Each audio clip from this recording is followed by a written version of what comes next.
Assalamualaikum warahmatullahi wabarakatuh. Perkenalkan, nama saya Muhammad Farhandika Fareza, NIM 170590500438. Nah, kali ini saya akan mencoba membahas uh, bahan atau tugas kelompok saya, yaitu tindak pidana qadzaf dalam mata kuliah Hukum Pidana Islam yang diampu oleh Bapak Novan Mulia. Baik, langsung saja ke pembahasan. Yang pertama adalah pengertian tindak pidana qadzaf. Baik, qadzaf menurut bahasa yaitu ramyu, shine, berarti melempar sesuatu. Sedangkan menurut istilah syara adalah melempar tuduhan wad'i, zina kepada orang lain yang karenanya mewajibkan hukuman had bagi tertuduh atau makdzuf. Sejalan dengan beratnya hukuman bagi pelaku jarimah zina, hukum Islam juga mengancamkan hukuman yang tak kalah beratnya bagi seseorang yang melakukan tuduhan berzina kepada orang lain. Hukuman tersebut tidak dijatuhkan ketika tuduhannya mengandung kebohongan. Namun, apabila tuduhannya dapat dibuktikan kebenarannya, maka jarimah qadzaf itu tidak ada lagi dan dijatuhkan kepada orang yang menuduh. Artinya apa? Artinya, bila si penuduh tak dapat membuktikan tuduhannya karena lemahnya pembuktian atau kesaksiannya, hukuman qadzaf dijatuhkan bagi si penuduh. Nah, di sini jika kita menuduh orang lain tapi kita tidak mampu membuktikan apa yang kita tuduh ke orang lain tersebut, maka hukuman itu bakal jatuh ke kita atau berbalik kepada kita. Lanjut, suatu prinsip dalam fikih jinayah bahwa barang siapa menuduh orang lain dengan sesuatu yang haram, maka wajib atasnya membuktikan tuduhan itu. Nah, maksudnya jika ada orang yang menuduh seseorang itu dengan tuduhan yang haram, maka si penuduh ini wajib membuktikan apa yang dia omongkan atau apa yang dia tuduh itu. Nah, lanjut. Apabila ia tak dapat membuktikan tuduhan itu, maka ia wajib dikenai hukuman. Nah, jika dia tidak mampu menunjukkan atau membuat ucapannya itu benar, maka dia akan dijatuhi hukuman.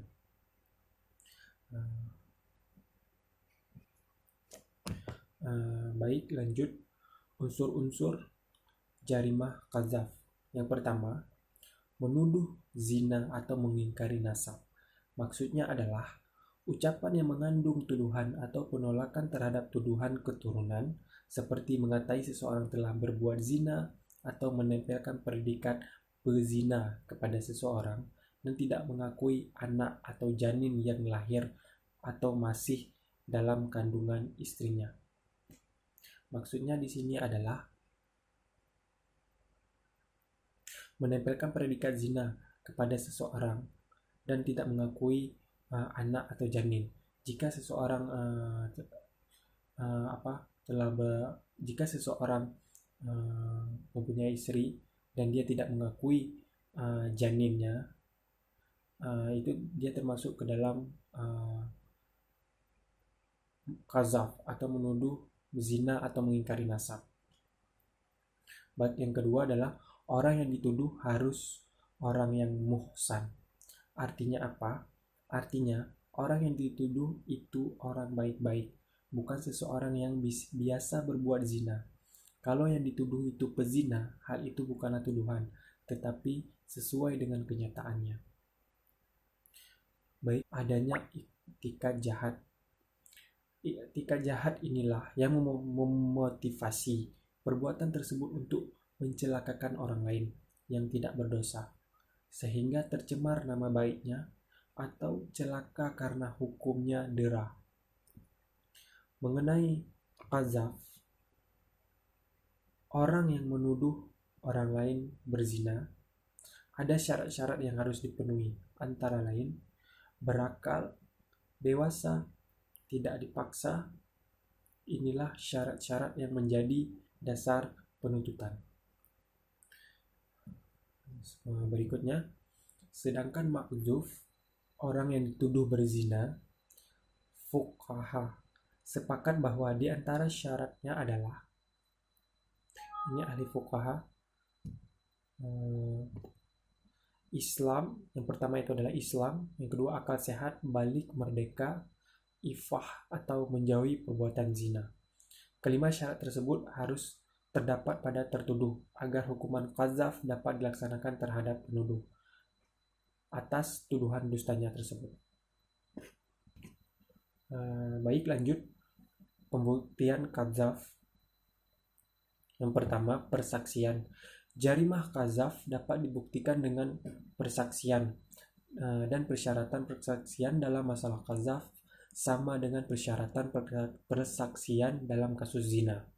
Bagi orang yang menuduh zina, itu dapat mengambil beberapa kemungkinan, yaitu yang pertama, memungkiri tuduhan itu dengan mengajukan persaksian cukup satu orang laki-laki atau perempuan. Dan yang kedua, membuktikan bahwa yang dituduh mengakui kebenaran tuduhan, dan untuk ini cukup 2 orang laki-laki atau seorang laki-laki dan 2 orang perempuan. Yang ketiga, membuktikan kebenaran tuduhan secara penuh dengan mengajukan 4 orang saksi. Yang keempat, bila yang dituduh itu istrinya, ia menolak tuduhannya, maka suami yang menuduh itu dapat mengajukan sumpah li'an. Dan yang kedua, pengakuan, yakni si penuduh mengakui bahwa telah melakukan tuduhan zina kepada seseorang. Menurut sebagian ulama, kesaksian terhadap orang yang melakukan zina harus jelas, seperti masuknya ember ke dalam sumur. Ini menunjukkan bahwa jarimah ini sebagai jarimah yang berat, seberat derita yang akan ditimpakan bagi tertuduh. Seandainya tuduhan itu mengandung kebenaran yang martabat dan harga diri seseorang, para hakim dalam hal ini dituntut untuk ekstra hati-hati, sangat berhati-hati dalam mengambil keputusan, baik terhadap penuduh maupun tertuduh. Kesalahan bertindak dalam menanganinya akan berakibat sesuatu yang tak terbayangkan. Selanjutnya yang ketiga, dengan sumpah. Yang ketiga ini dengan sumpah. Menurut Imam Syafi'i, jarimah qazaf bisa dibuktikan dengan sumpah. Apabila tidak ada saksi dan pengakuan, caranya adalah orang yang dituduh atau si korban meminta kepada orang menuduh atau si pelaku untuk bersumpah bahwa ia tak melakukan penuduhan. Apabila penuduh enggan untuk bersumpah, maka jarimah qazaf bisa dibuktikan dengan keengganannya untuk sumpah tersebut. Demikian pula sebaliknya, penuduh atau si pelaku bisa meminta kepada orang yang dituduh atau si korban bahwa penuduh benar melakukan penuduhan. Apabila orang yang dituduh enggan melakukan sumpah, maka tuduhan dianggap benar dan penuduh dibebaskan dari hukuman had qazaf. Akan tetapi, Imam Malik dan Imam Ahmad tidak membenarkan pembuktian dengan sumpah, sebagaimana dikemukakan oleh mazhab Syafi'i. Sebagian ulama Hanafiyah pendapatnya sama dengan mazhab Syafi'i, yaitu boleh dengan sumpah. Baik, sedikit lagi hukuman atau sanksi untuk jarimah qazaf. Pelaku zina pada hakikatnya mendapat 2 hukuman, yaitu hukuman fisik atau dera yang telah ditentukan Tuhan, dan hukuman non-fisik berupa hilangnya martabat yang bersangkutan di mata masyarakat. Ini biasanya sanksi sosial. Oleh karena itu, penuduh pun berhak mendapatkan hukuman setimpal fisik dan non-fisik. Hukuman fisik berupa dera dan jilid sebanyak 80 kali, sedangkan hukuman tambahan yang tak kalah beratnya, bahkan mungkin inilah yang lebih berat, yaitu tidak diterimanya kesaksiannya dalam segala jenis peristiwa, karena ia telah berbuat bohong atau memfitnah. Hukuman non-fisik berupa hilangnya hak kesaksian bagi